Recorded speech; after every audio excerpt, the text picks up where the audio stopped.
Hello everybody, today I'm going to show you an easy way to copy your sketches.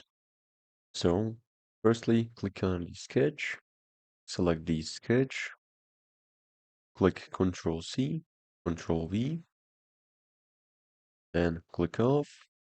Make sure your sketch is constrained within it, so you can move the whole body without deforming it. And that's how you copy it.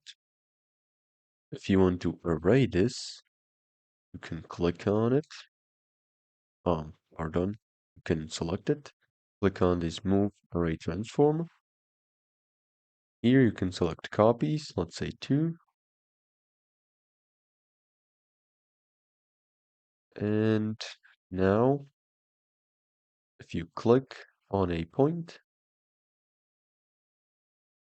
you can set the direction and the distance, let's say 50 millimeters, then hit Enter and 0 degrees.